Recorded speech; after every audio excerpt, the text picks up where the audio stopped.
Welcome to the FMC Lounge, everyone. I'm your host, Joe for Show, and in this video, we're going to be going over my updated Gley video with the new external component cores, mutant cells, and arche tuning. Now, before we jump into all that, if you could do me a favor, leave a like, comment, subscribe. I'd appreciate it a lot. It would help with the YouTube algorithm. Now, enough of the yapping. Let's jump straight into the video. So for our first build, it's going to revolve around the explosive light Descendant mod. What this do is your life spears, you're going to be able to explode them to do damage. And how it works is you're using your second ability. When you detonate, it's going to deal damage. And also when you detonate them, when you kill enemy, it's going to automatically grab the life spears and give it back to you as well. So you constantly just spam it over and over and over. Now for all the other mods, go ahead, get your screenshots. We are running double cooldowns, 2 focus mods for damage, non-attribute and focus on dimension, power increase, dimension amplification, 2 range mods, and 1 HP and 1 HP collector. Now you probably don't need HP collector. You could take this off for something else. I'm not sure. And if you don't know, the reason why we're running power increase is giving us a 3rd tier bucket of damage. For example, you have non-attribute, it's right here, non-attribute skill power, and you have focus on dimension, skill power modifier, it's right here. And if you notice, skill power is not a 65%. It's its own separate category of damage, which is why we run power increase. Now for the reactor, we are running dimension reactor. And for your 2 substats, you want cooldown and dimension skill power boost ratio. I forgot to mention also, some people might run multi-tech. I feel like 2-second cooldown, it's a 1.5 cooldown, it's perfectly fine. If you feel like you want the multi-tech, then go ahead. I just want the HP collector to stay alive. I don't like being a glass cannon. That's not my play style. But anyway, for the components, we are running the 4-piece Enlightened Mage set, because when you have 4 pieces, when you use it your ability 3 times, you're gonna get 3 stacks and you're gonna get extra 84% non-attribute skill power boost. We are running, basically 2 HP, 1 defense, MP recovery, another 2 HP defense, max MP recovery in combat. We're running triple defense, 1 HP and MP recovery modifier, and then we're running 2 shields, 1 defense and 1 HP, which giving us about 40,000 defense and 50,000 HP. For the arche tuning, this is how I have it set up. I haven't figured out a mutant cell. The one you probably want to put is the non-attribute cohesion. Just get a little bit more extra damage. There isn't anything like, for example, this frostbite vulnerability that's going to give you more skill power. It's only because you notice the chill cohesion and then their frostbite vulnerability. But if you notice right here, there's only non-attribute cohesion and there's nothing of vulnerability. And that's why, and the reason why non-attribute is not an element. It's not pitted like a burn from fire, poison from toxic, frostbite from chill, something like that. So there's only this mod, and the reason why I don't have it equipped, I have it on a different Descendant and I don't want to spend the material to take it off. For our inversion reinforcements, we are running whatever element the enemies are weak to, depending on what activity we do. We run biodensity for more HP, and then I run this for just better movement. Now for our weapon, we are using the Peacekeeper for 2 reasons. One, it's a stat stick with sprint speed, so to help us with our movement, and also because of its unique ability with the non-attribute skill power stack that we get every time we use a dimension ability. So we're getting a little bit more damage from here. You don't need to invest in the mod just to use it. I just did it because I wanted to, but you do not need to do this at all. For the last dagger, this is what I'm using, and for the mods, this is what I have on. If you're curious about the cores and the substats, here you go. And then we have restore relic. If you're curious about the substats and cores, there it is. And then these are the mods that I'm using. The whole point of this build, you run around, use your second ability to do explosive light damage, and then I clean up the bosses with these weapons right here. Here's a quick little demonstration of me using explosive light build and how it works.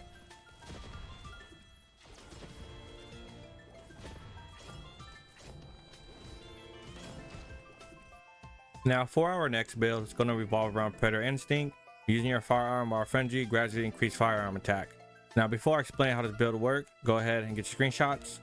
So the whole point of this build, you pop your frenzy, then use your third ability to get infinite ammo, and then you spam a certain weapon of your choice, but mainly most of the time it's going to be your restored relic. Now for the mods, we're running just 2 focus mods just for the cooldown, 2 more cooldown mods. And the main reason why I say cooldown, if you come over here to your third ability, you notice we have 5.2 cooldown and our duration is 10 seconds. We're going to have 100% uptime, so we'll always have infinite ammo with our weapon. We're doing that by using 2 duration mods as well: a battle, stamina with a little bit of duration, some more HP, and then shot focus, our weapon can do a little bit more damage, and then HP collector, so I get some health back. Now you don't need to run HP collector, you can take this off for something else, whatever you're comfortable for your playstyle, and probably same for this if you don't want to run the extra HP mod as well. Now for the reactor, doesn't matter what element it is, as long as you're running in the substat skill duration up and skill cooldown.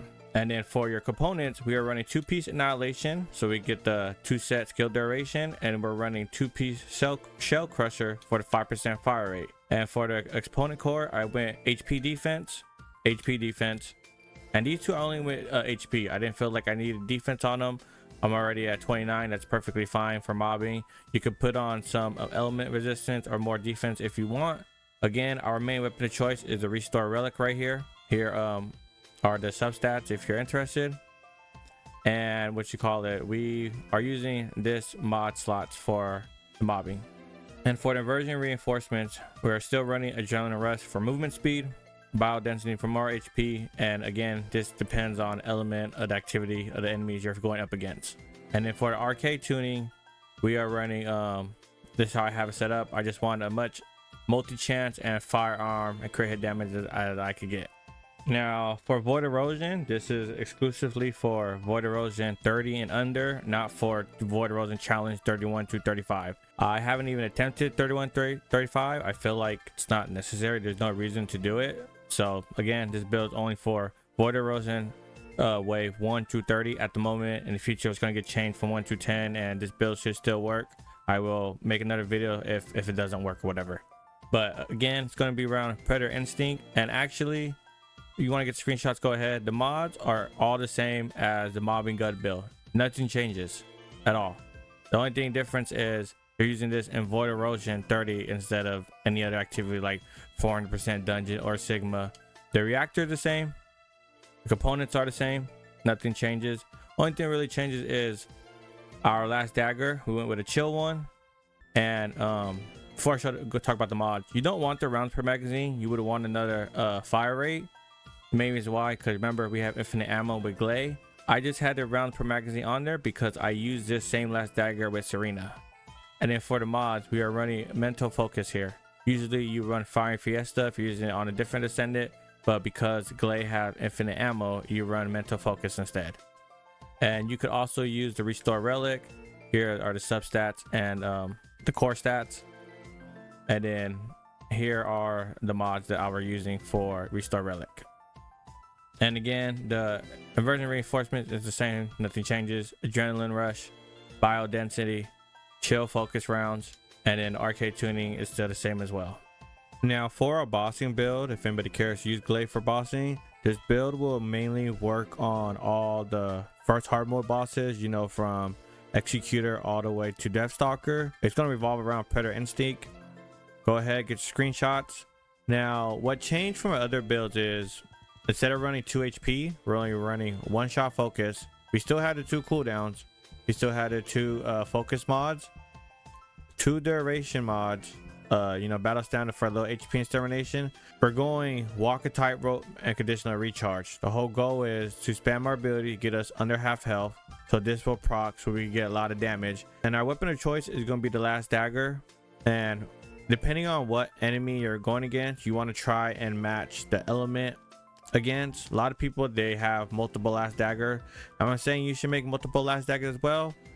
Yes and no, it is helpful to have, but it's only if you really feel like doing it. I feel like just having one should work, especially if you have Serena already, because Serena would just do much better than Gley can. But for the mods, it's the same as the Void build, the Void Erosion build. Nothing really changed. For a reactor, it's the same thing. Element doesn't matter. All that matters is the substat, the duration, and the cooldown. And then for our component set, we are going 4-piece annihilation, so we get a little bit more firearm attack bonus when our HP is under 50%. Now you can still run the 2-piece, where is that? The 2-piece crusher with a 5% fire rate. I feel like it's okay to get rid of that fire rate for a little bit more damage. For arcade tuning, it's the same as the firearm, nothing really changes. For our inversion reinforcement, we are running void resistance just in case the enemy of the boss hits us. You know, we have a little bit, we could take a little bit more. And then for this slot, remember whatever the enemy is weak to. For example, if you're doing molten fortress, you use chill. If it's a gluttony, you use fire focus. And then for our third slot, I actually don't have anything. I don't feel like there's nothing really to grab. You can get this for a little bit more HP if you want. And here, this is just MP stuff, but you know, she doesn't get MP. She doesn't have MP. Gley doesn't have MP. And in this one, you need to defeat an enemy to get movement speed. So I just feel like there's nothing to really use it on. Here's a quick little gameplay of me showing you how the bossing build works and everything.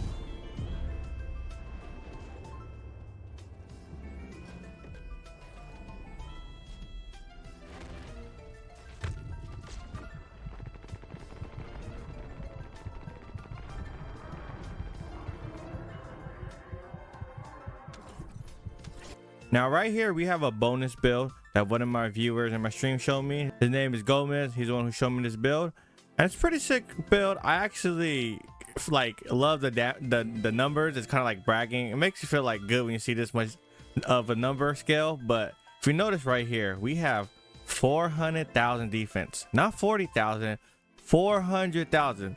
That's pretty insane to have. Now I will say this, I don't recommend this build, and the main reason why is when you get to 80,000 defense, anything after it just diminishing return, it's kind of like pointless. So it's best to invest into other stuff. But for bragging rights and for someone who likes to see high numbers when it comes to these looter shooter game, it's pretty sick to see 400,000. I think that's really cool. Now let's go over the build real quick. Now before we go over the build, go ahead and get your screenshots if you care. Our main mod for our Transcendent is Predator Instinct, so our weapons could do more damage. And the whole point of this build is to go in Frenzy and then use our third ability so we could have infinite ammo. And if you notice, I have a 7.6 cooldown with a 7.8 duration, so I have 100% uptime. Now for the mods, we are running the 2 cooldowns and a battle stamina, which is helping us get our cooldown duration low. We're running second HP mod. You can probably take this off if you want. If you'd like to be like more of a glass cannon. I'm just not sure what you would put here, so you have to figure it out on your own. You probably put like another focus mod, and now that I think about it. But anyway, we're running agony just because of 38% defense, another defense mod, another defense mod, a duration mod, and an iron will. And all of these mods equipped with these components as well, with a external component core defense, and then a base defense component, another base defense component with another defense external core, and then another base defense component, another defense, and again, you know, double. It's basically double defense, triple defense, double defense, and double defense. We were able to get to 408,000. And then our reactor, I am using duration cooldown. The double gold is necessary if you want to have 100% uptime on your cooldown. And for our arcade tuning, we are actually, this is how I have it set up. You really want to get these defensive stats. This is going to help you get to the 400,000, and especially as well, we actually do have the mutant cell. I have no idea what to put here for now. Maybe you could find something. There is something that gives you like a little bit more defense. I feel it's not necessary. I want to see if there's something even better, but I also went this route just to get the cooldown to help with the 100% uptime. Our weapon of choice, I'm using the Peacemaker for the sprint speed mainly, nothing else, just a stat stick. And in the update that's coming soon for Gley, she's going to get that penalty of decreased speed removed when she uses her third ability. So our main choice of weapon, we start relic, we spam it, and we're not going to be penalized with our speed. And we also have the last dagger just in case we need to, you know, rip into some enemies. For our inversion reinforcement, we are running adrenaline rush just for more movement speed, bio density just to have more HP, and then chill and focus rounds. Well, this actually depends on the activity. You know, you want to match the element to the enemy's weakness. Well, that's gonna be it for this video. Thank y'all for watching. Hopefully this guide will help you guys out in deciding on what kind of builds you want to use for Gley and how you should play her. But on that note, I'll catch y'all in the next video.